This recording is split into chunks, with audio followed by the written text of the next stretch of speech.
Alors la F1 a été beaucoup critiquée dans son choix d'aller au Qatar à cause des droits de l'homme, etc. La F1 répond donc à Amnesty International. Le respect des droits de l'homme au centre des questions. La signature d'un contrat de longue durée entre la F1 et le Qatar, qui accueillera la discipline cette année pour aider face à la pandémie du Covid-19, a fait réagir Amnesty International.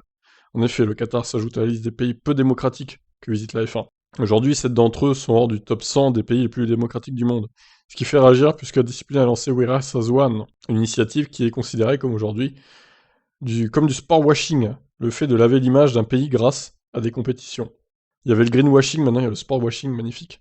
Amnesty International a décrit le bilan du Qatar en matière de droits de l'homme comme extrêmement troublant, et dans un communiqué a exhorté la F1 à insister pour que tous les contrats relatifs à cette course contiennent des normes de travail strictes dans toutes les chaînes d'approvisionnement.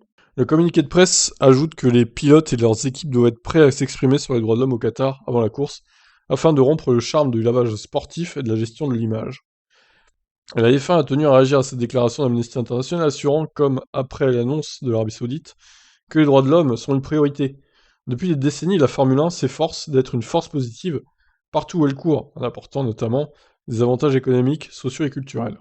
Les sports tels que la Formule 1 occupent une position unique pour traverser les frontières et les cultures et rassembler les pays et les communautés afin de partager la passion et l'excitation d'une compétition et d'une réussite incroyable. Nous prenons nos responsabilités en matière de droit très au sérieux et nous fixons des normes éthiques élevées pour les contreparties et les personnes de notre chaîne d'approvisionnement qui sont inscrites dans les contrats.